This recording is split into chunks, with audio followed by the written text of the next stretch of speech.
Radio Cité 92.2.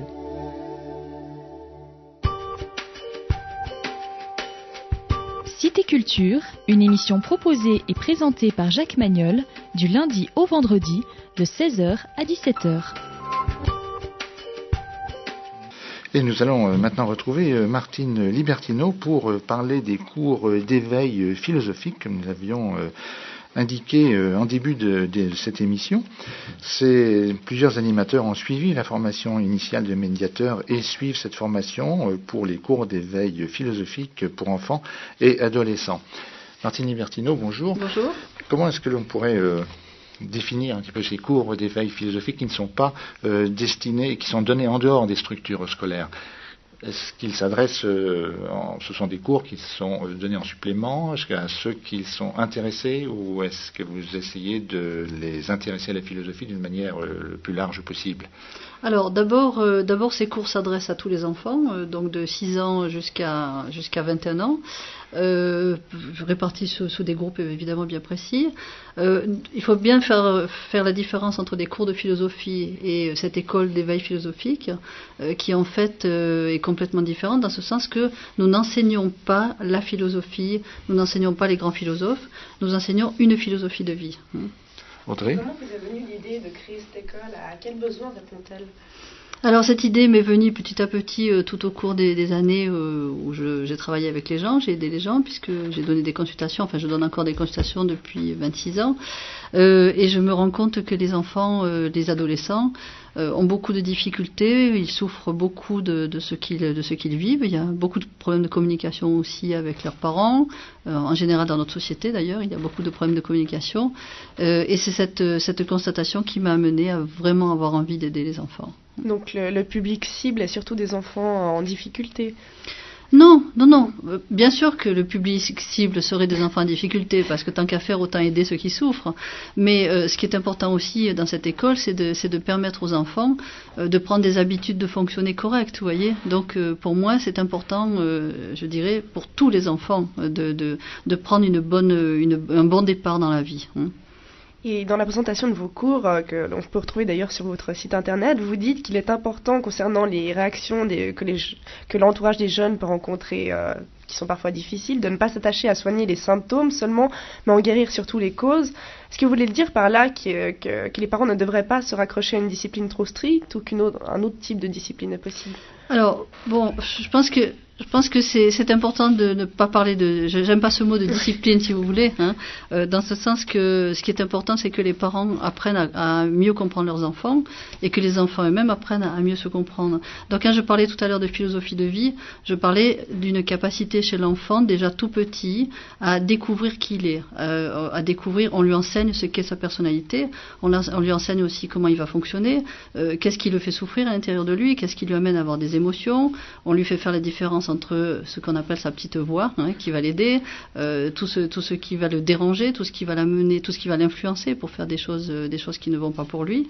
Et petit à petit, on enseigne donc à ces enfants d'abord à s'aimer, parce que c'est la chose la plus importante, et à découvrir leur personnalité, à découvrir qui ils sont, à découvrir leurs qualités, et à découvrir leurs difficultés. Pourquoi, au fond, vous avez parlé tout à l'heure de causes, et non pas de symptômes. On va leur expliquer pourquoi ils ont une attitude, par exemple, quelle attitude tu as, comment tu vas te comporter à l'école, pourquoi tu te fais rejeter, pourquoi tu attaques ton camarade, et on va lui expliquer d'où ça vient, comment ça se passe à l'intérieur de lui, comment il arrive à faire ce genre de choses, et on va lui donner surtout ce qui est important, des solutions, des techniques de travail.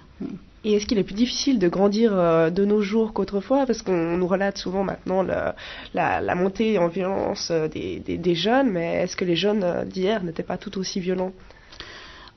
Au fond, dans l'absolu, il n'est pas plus difficile de grandir aujourd'hui. À mon avis, ce qui est plus difficile aujourd'hui, c'est ce qui ferait au fond l'avantage de notre société qui devient un désavantage. Cet avantage-là, c'est que nous avons pour mission de donner à nos enfants beaucoup plus de liberté que nous avons eu. Le problème, c'est qu'on ne leur donne pas le mode d'emploi, et je dirais que même les parents n'ont pas ce mode d'emploi. Donc cette liberté est interprétée d'une manière négative. Alors c'est vrai que du fait de cette liberté qu'on donne aux enfants, ils n'ont plus de cadre vraiment correct. Je parle pas de, justement, quand je parle de cadre, je parle pas, n'est-ce pas, de discipline. Et ce cadre qui manque les déstabilise, et en même temps, ça culpabilise les parents parce qu'ils aimeraient donner quelque chose à leurs enfants qu'eux n'ont pas connu. Et je vois beaucoup de parents qui amènent leurs enfants en étant vraiment mal, parce qu'ils ne savent pas comment faire pour les rendre heureux, ils ne savent pas comment faire pour dialoguer avec eux, et souvent les parents sont faibles parce qu'ils ne veulent pas justement faire preuve de discipline, mais en même temps un enfant a besoin d'être cadré, il a besoin d'être guidé, et en réalité c'est ça, si vous voulez, le but c'est de guider les enfants. Martine Libertino, ces cours ont déjà commencé dans plusieurs écoles. Alors ces cours ont commencé l'année dernière, donc en janvier 2006, et nous essayons d'ouvrir les cours dans toutes les villes de Suisse romande. Actuellement, il y a eu des cours dans plusieurs villes, et en particulier sur Genève. Ouais. Et comment sont-ils reçus? Est-ce qu'il y a une différence pour les plus jeunes qui sont peut-être plus ouverts à des concepts philosophiques? Bon, les plus jeunes, ce sont les enfants de 6 à 11 ans. Hein. Nous travaillons d'une manière différente. On a 3 groupes d'âge, les enfants de 6 à 11, les jeunes de 12 à 15 et ensuite de 16 et plus. Hein. Si on prend les plus jeunes, nous travaillons avec un livre que j'ai écrit qui s'appelle Les contes imaginaires de Jonathan et qui est réparti dans plusieurs petites histoires avec des types de personnalités qui sont représentés par des petits personnages comme des elfes, etc. Et l'animateur va travailler avec ce livre et tout en racontant une petite histoire, va poser des questions à l'enfant, va lui faire prendre conscience de ses difficultés. En ce qui concerne les adolescents, et les jeunes, là c'est vraiment sous forme de discussion. Donc pour les plus jeunes, ce serait plutôt une question d'identification avec des vedettes, des personnages clés? Avec des personnages, oui. Avec des personnages. Il y a quand même des phrases clés qui sont utilisées. Il y a quand même des grandes idées qui passent, qui sont toujours est-ce que je m'aime, est-ce que je me fais confiance? C'est très important quand même cela. Et c'est abordé avec les petits aussi. Oui. Dans une perspective plus large, votre fondation s'occupe également de soulager les tensions internes que pourraient ressentir les adultes. Alors, est-ce que commencer avec agir sur les enfants est une façon de prendre le problème à la base? Et justement, agir sur les enfants, c'est ne plus avoir à agir sur les adultes. Donc, notre grand désir, en fait, serait que finalement, cet enseignement soit donné à tous les enfants dès le départ. C'est un enseignement, d'ailleurs, qui aurait dû être, pour moi, dans les écoles, au programme. Ouais. Vous espérez en même temps que les adultes puissent en prendre conscience par l'intermédiaire des enfants? Bon, je pense que les adultes peuvent prendre conscience par l'intermédiaire des enfants, mais il faudrait quand même que les adultes prennent conscience déjà simplement par l'intermédiaire de leur propre vie, parce que j'aimerais quand même un petit peu aborder le sujet, si ça vous intéresse, des parents, de nous, adultes, et on se rend compte quand même que malgré le grand amour que les adultes ont pour leurs enfants, souvent ils sont tellement, je dirais, dans leurs histoires, dans leurs problèmes de couple, dans leurs problèmes de travail, que je pense qu'il manque un petit peu de disponibilité. Ou alors ils mettent des disponibilités, ils mettent des priorités dans certaines choses et pas forcément dans les choses les plus importantes. C'est ce qu'ont dit certains enseignants qui sont déjà venus dans ce studio, qui nous disaient qu'on ne pouvait pas exiger des enfants de respecter des valeurs qu'eux-mêmes ne respectaient pas. Oui, mais ça c'est l'histoire de notre société. C'est que d'un côté, les adultes se comportent d'une certaine manière. Si on prend par exemple ce qui se passe ne serait-ce qu'à la télévision, il y a énormément. On parle de violence, mais au fond, qu'est-ce qu'on leur donne aux enfants? On ne leur montre que de la violence. Puis après, on leur dit il ne faut pas que vous soyez violents. Donc il y a un paradoxe dans tout ça.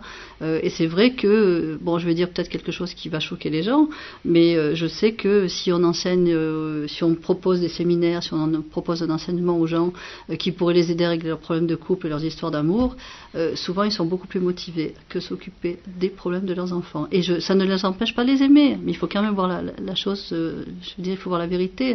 Je vois qu'en général, malgré le désir des parents d'aider leurs enfants, ils ont beaucoup de mal à se remettre en question. À se remettre en question, mais également les modèles dont vous venez de parler, qu'ils voient à la télévision tous les jours, ne sont certainement pas propices à voir le monde autrement. Bien sûr, oui, c'est clair, mais bon, ces modèles sont faits par les adultes, vous voyez, donc on est tous responsables. Et dans ces programmes, justement, pour les jeunes, de quelle manière pouvez-vous sensibiliser, je parle de ceux à partir de 6 ans, comment les sensibiliser à la violence? Bon, on les sensibilise surtout à leur capacité d'être heureux, à leur capacité de vivre mieux avec l'entourage, à leur capacité de savoir se défendre dans les situations aussi où ils se sentent faibles, dans leur capacité d'être moins égoïstes. Si vous voulez, on n'aborde pas, bien sûr qu'on aborde le sujet de la violence, mais on l'aborde pas sur un plan négatif. On ne dit pas aux enfants vous ne devez pas être violents. On explique aux enfants ce qu'ils doivent être pour qu'ils ne pensent pas être violents. Ça me paraît beaucoup plus constructif. Pour parler du contenu, les cours se concentrent sur 44 phrases clés qui sont elles-mêmes divisées en plusieurs domaines de règles et encore fragmentées en plusieurs paliers. Alors comment avez-vous abouti à cette structure ? Alors, si vous voulez, ces phrases clés, c'est un fil conducteur qui existe pour l'animateur. Puisque cet animateur est formé, c'est quand même l'âme d'un être humain, n'est-ce pas ? C'est assez complexe, c'est assez difficile à comprendre et à connaître. Et c'est vrai que ces phrases clés correspondent un petit peu à l'ensemble de l'enseignement qu'un animateur peut apporter à l'enfant. Ces phrases clés peuvent être suivies, elles peuvent ne pas être suivies, parce que le mot d'ordre, c'est s'adapter à chaque enfant, s'adapter aux problèmes du moment de chaque enfant. Et si on peut suivre ces phrases clés, on les suit. Si l'animateur ne peut pas les suivre, il ne les suit pas, parce que ce qui est important, c'est qu'au bout de l'année, l'enfant quitte l'école en ayant réglé ses difficultés émotionnelles. Est-ce qu'il y a beaucoup de garçons dans vos cours pour adolescents ? Parce qu'on pense souvent qu'ils ont beaucoup plus de difficultés à exprimer leur sensibilité, leurs émotions. Il y a autant de garçons que de filles, tout en sachant évidemment qu'il ne faut pas s'imaginer que les enfants disent youpi, youpi, youpi, nous on veut aller à l'école. Ça c'est normal qu'au départ ils ne cherchent pas forcément que ce soit fille ou garçon d'ailleurs.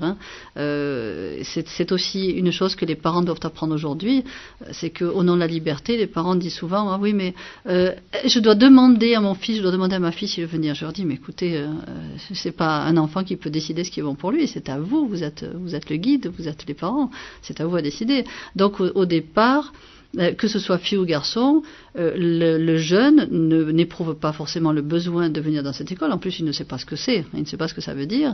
Lorsque le cours s'articule et qu'il commence à se faire confiance, qu'il commence à faire confiance à l'animateur qui est en face de lui, il y a aussi l'effet de groupe. Parce que dès qu'un enfant commence à parler de ses problèmes émotionnels, l'autre va en parler parce qu'il se sent à l'aise. Et il y a une énorme ouverture qui se fait, que ce soit chez les garçons et chez les filles. Et il y a vraiment des beaux moments, des belles choses, parce qu'ils peuvent vraiment s'exprimer, ils peuvent vraiment parler de tous leurs soucis, de toutes leurs difficultés, de leurs souffrances. Et je peux vous dire qu'il n'y a pas de différence entre un garçon et une fille. Alors pour parler de ces paliers, il semblerait, en lisant le premier palier qui est sur le fonctionnement intérieur, que c'est un petit peu, je prends les phrases qui sont inscrites dans votre cours, je découvre l'importance de ma conscience, je m'aime, je m'accepte tel que je suis. C'est un petit peu la construction de l'identité d'un jeune.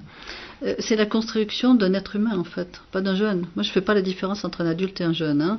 On est tous identiques et c'est vrai qu'au départ c'est important que l'enfant sache exactement comment ça se passe à l'intérieur de lui, parce qu'à partir du moment où j'arrive à me voir tel que je suis, je deviens spectatrice de quelque chose, c'est beaucoup plus facile à comprendre et on leur explique, c'est vrai au départ, ce qu'est la conscience, ce qu'est le subconscient, ce qui nous fait du bien, ce qui nous fait du mal, comment je me laisse influencer, quel est mon pouvoir aussi, c'est important, et comment je peux prendre conscience du fait que je m'aime, que je m'accepte, ou que je ne m'aime pas. Et souvent les enfants s'imaginent au fond, parce que c'est vrai qu'à la première question ils vont dire oui je m'aime, et quand on commence à creuser on s'aperçoit que c'est pas toujours le cas. Et alors cet amour, dans cette découverte, est-ce que jusqu'à présent ça n'était pas enseigné ? Vous avez entendu parler d'amour à l'école ? Hélas, non. Et pourtant, ce sont les choses fondamentales de notre vie.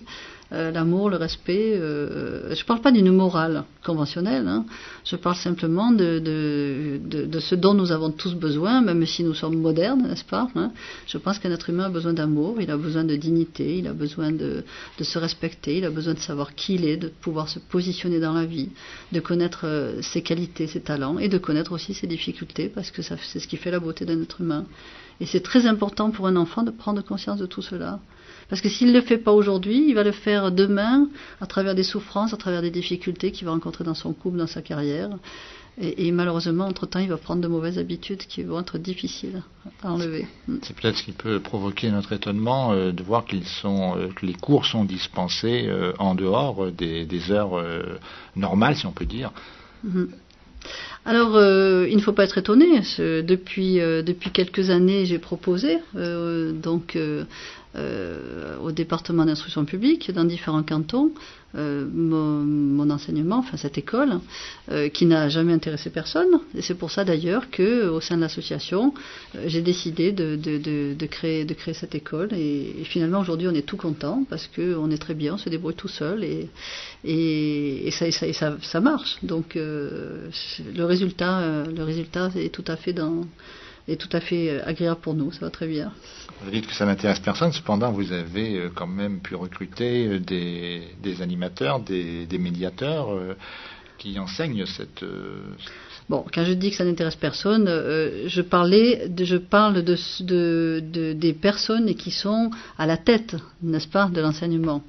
Je ne parle même pas d'enseignants parce qu'il y a des enseignants qui viennent faire la formation chez moi et qui continuent donc cet enseignement. Mais je parle sur un plan, si vous voulez, officiel. Je connais même des directeurs d'école qui sont très motivés par notre école, mais en règle générale, officiellement, nous ne sommes pas encore reconnus. Donc pour le budget, c'est aux frais des parents. Pour le budget, c'est aux frais des parents et aux frais de l'association. Parce que si les parents payaient tout le travail que nous faisons au sein de l'association, les cours seraient beaucoup plus chers qu'ils ne le sont. Ces cours sont à la portée de tout le monde. En regardant les premiers et deuxièmes paliers, Martine Libertino, on a l'impression d'être tout à fait dans l'air du temps de la défense des droits. Avant de les défendre, il faut d'abord en prendre conscience. Et c'est justement donc prendre conscience du libre arbitre et en même temps, vous terminez vers les troisième et au milieu des paliers, on revient toujours sur les preuves d'amour, mais qui sont aussi écologiques, puisque faire preuve d'amour et d'intérêt pour la nature, pour les animaux, véritablement une prise de conscience de l'environnement. Il me semble que c'est assez important. Et je pense d'ailleurs qu'une personne qui va s'aimer, un enfant qui apprend à s'aimer, va apprendre également à respecter, à aimer les autres. Il va prendre conscience de la vie, de ce qui est autour de lui, de la beauté aussi de cette vie et du fait qu'il doit en prendre soin. Donc ça me paraît très important d'inclure dans ces cours la nature, l'écologie, la manière de vivre, la courtoisie, c'est aussi très important, n'est-ce pas ? Oui, on en reparle beaucoup. Et beaucoup d'articles sont publiés actuellement sur cette nécessité, ce besoin de la politesse et de la courtoisie que l'on ressent. Bon, je dirais que je préférerais que la courtoisie soit basée sur un idéal de vie et sur l'amour que sur la politesse. Si on peut faire une petite différence, qui est pour moi une convention. Courtoisie qui soit volontaire, sympathique. Voilà, exactement. Et en même temps, donc, les autres paliers sont, vous terminez principalement sur des principes d'éthique, c'est cela ? Oui. Et comment avez-vous mis au point votre méthode ? Alors, j'ai mis au point ma méthode à partir de la philosophie que j'enseigne, puisque j'ai créé il y a 26 ans, enfin j'ai créé, c'est difficile de dire j'ai créé, j'ai à l'intérieur de moi une vision de la vie qui m'a amené à enseigner ma philosophie. Et entre cet idéal que j'ai, cette philosophie que j'enseigne et les expériences que j'ai vécues tout au long de ces 26 ans en travaillant avec les adultes, en travaillant avec les enfants, j'ai élaboré donc ce programme. À la suite de différents maîtres philosophiques, ou est-ce que c'est vous qui l'avez, qui en avez condensé, si vous voulez, différents principes ?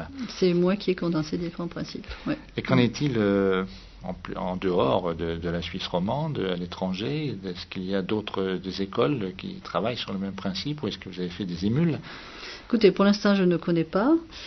Comme au sein de l'association, l'école est toute jeune, nous espérons, à travers le travail que nous allons faire dans les années à venir, nous espérons mettre ça en place à l'extérieur aussi, dans différents pays, dans des pays aussi comme l'Afrique, le Liban, etc., parce que je trouve que là, il y a vraiment un gros travail à faire, des pays comme la Yougoslavie, les pays, par exemple, où il y a eu beaucoup de guerres, où il y a encore beaucoup de guerres.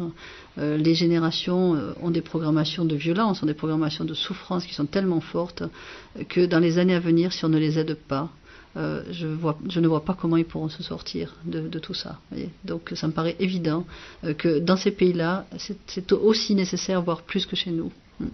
plus que chez nous, mais avec les élans de violence que l'on ressent actuellement, qui sont également maintenant même dans certains quartiers plus violents que d'autres, vous trouvez aussi que peut-être l'acceptation de ces cours dans les écoles pourrait permettre, serait une des possibilités de lutter contre ces problèmes.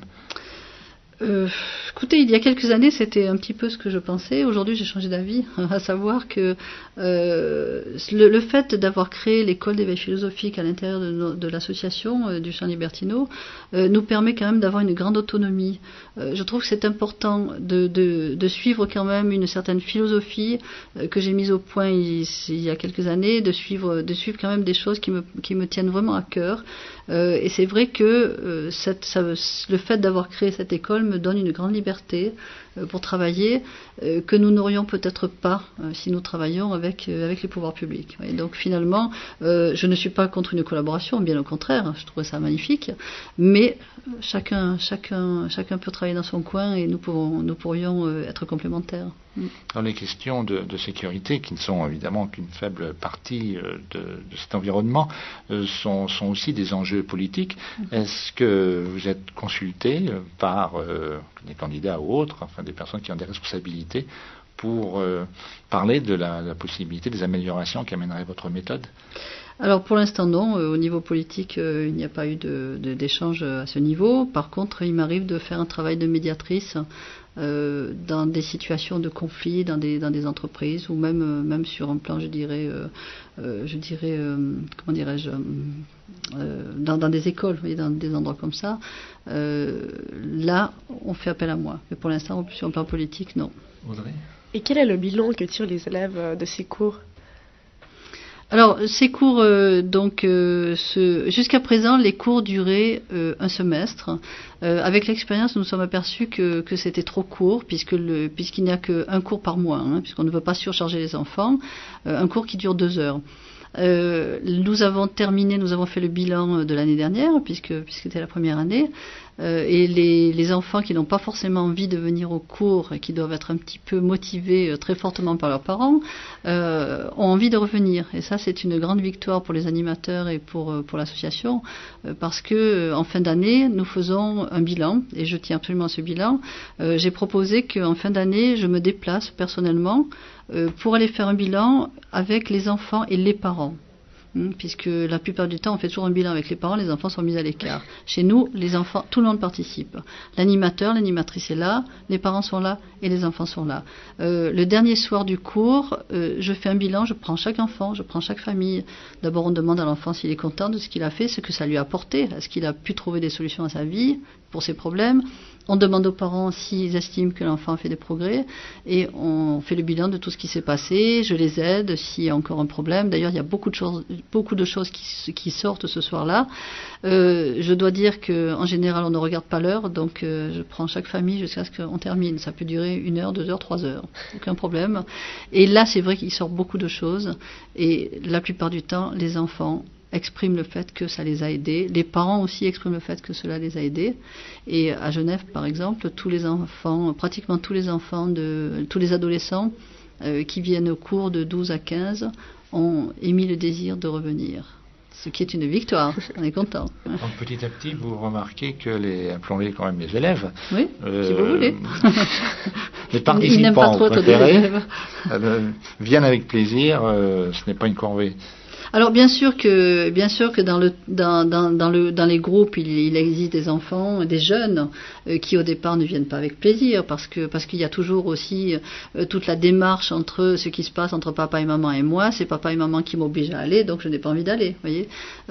Donc nous avons aussi des cas de jeunes avec lesquels il y a des difficultés. Il ne faut pas s'imaginer que ce sont des petites fleurs tous les jours et que voilà, c'est pas facile, c'est pas toujours facile. Donc, dans des situations comme celle-là, avec l'animateur, on va essayer de trouver des solutions. Si l'animateur se sent un petit peu débordé par un jeune, parce que c'est vrai que maintenant on peut avoir des jeunes qui ont des gros problèmes, si l'animateur s'est un petit peu débordé, il va faire appel à moi et nous allons ensemble trouver une solution, discuter de l'enfant, discuter du jeune, et on ne le lâche pas, si les parents sont d'accord d'ailleurs, on ne le lâche pas jusqu'à ce qu'on puisse l'aider à trouver une solution. Martine Libertino, nous avons vu une grande partie de ces paliers de l'école d'éveil philosophique. J'aimerais vous poser la question qui est dans la conclusion. Votre projet, bien sûr, est réalisable. Comment vous le voyez grandir petit à petit? Vous sentez un intérêt Alors d'abord, nous ne sommes plus au stade de projet, n'est-ce pas, puisque cette école vit depuis une année aujourd'hui. J'entendais par projet celui d'être inclus dans les cours. Mais ce n'est plus notre projet. Non, notre projet, c'est d'être reconnu par l'instruction publique, c'est d'être pris au sérieux, parce que j'estime que nous faisons un grand travail, que les parents prennent conscience du mal-être de leurs enfants. C'est ça notre projet, vous voyez, c'est de faire de plus en plus connaître cet enseignement, notre école, et de pouvoir s'étendre sur tous les cantons de la Suisse. Audrey ? Nous avons parlé du contenu, mais peut-être que vous pourriez nous parler aussi des techniques qui sont utilisées par les médiateurs pour aider les enfants à prendre en conscience leurs ressources, et peut-être aussi de la relation qui s'établit entre les deux. Bon, déjà, au départ, le médiateur fait une formation très très approfondie, ce qui veut dire qu'il va démarrer son travail avec une grande connaissance de chaque personnalité d'un enfant qu'il pourrait rencontrer, avec les difficultés que cette personnalité peut avoir, avec les qualités que cette personnalité peut également développer. Donc il y a déjà un bagage au départ, aussi un bagage de ses propres problèmes émotionnels, parce que c'est pas évident de se trouver face à des jeunes, et surtout dans un domaine tel que celui-ci, à savoir je te mets face à toi-même, je te mets face à tes problèmes, voyez. Bon. Mais quelle serait la formation de base de cet animateur? Alors la formation de base, c'est la formation que je donne dans la formation justement de médiateur. Au départ, c'était d'abord un enseignant ou dans une matière particulière? Pas forcément. Non, pas forcément. Si vous voulez, pour moi, la base de ce que je vais demander à un animateur, la première chose, c'est d'aimer les enfants, d'aimer tout court, d'aimer l'humanité, d'avoir envie d'aider. Ce que je vais lui demander également, c'est d'avoir une grande force, d'avoir une bonne connaissance de lui-même, d'être capable de tracer neutre pour pouvoir affronter n'importe quelle situation, d'avoir une ouverture d'esprit aussi, d'avoir une intelligence qui lui permette d'accepter n'importe quel enfant et n'importe quelle situation qui sera en face de lui. Et aussi, je trouve, c'est très important d'avoir l'humour, parce que dans ces cours, l'humour fait partie aussi de l'enseignement. Et comment se construit la confiance entre le médiateur et les élèves? Mais justement, la confiance va se construire avec tous ces petits ingrédients dont je viens de parler, à savoir beaucoup d'amour, parce que l'enfant, et même le jeune, même un jeune qui se dit ennemi des adultes et qui roule les mécaniques, il a quand même un cœur. Et ce qui est important, c'est de lui parler d'une manière très ouverte de l'amour, de lui parler d'une manière très ouverte de ce dont il a besoin, de ce dont nous tous nous avons besoin. La première chose aussi que nous disons aux enfants, vous n'êtes pas des enfants pour nous, vous n'êtes pas des adolescents, nous sommes tous identiques, nous avons tous les mêmes problèmes, et la seule chose qu'on peut avoir de plus que vous, c'est un petit peu plus d'enseignement, un petit peu plus de connaissances, mais c'est tout. Bon.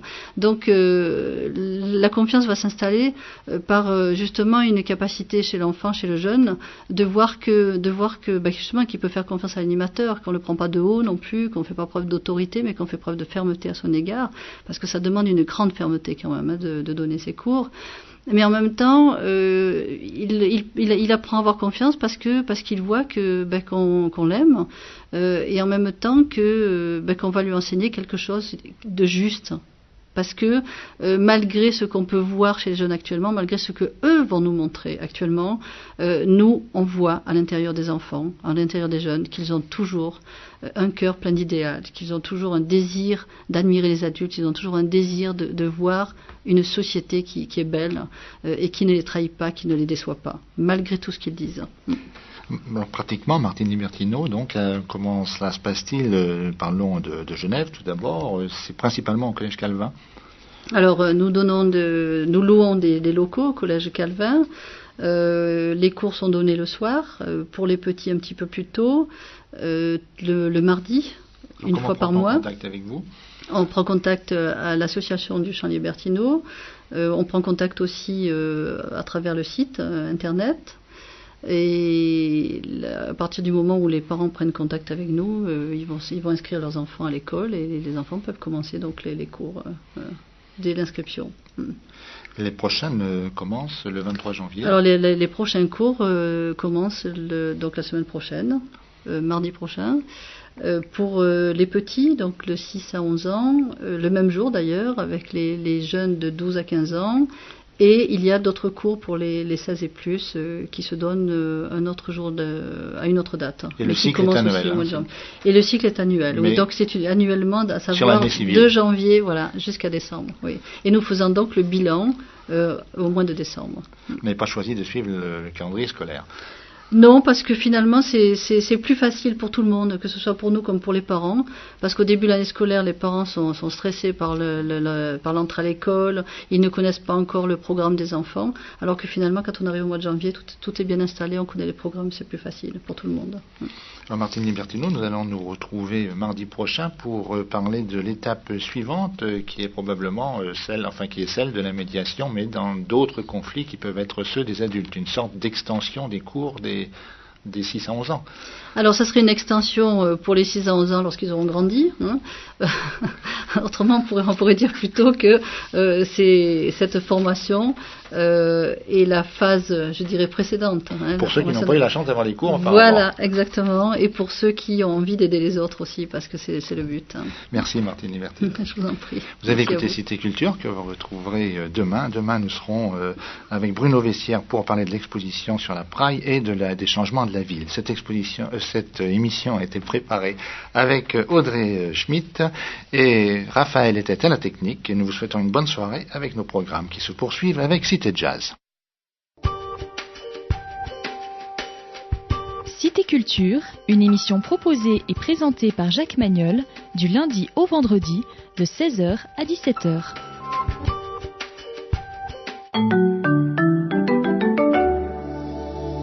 Radio Cité 92.2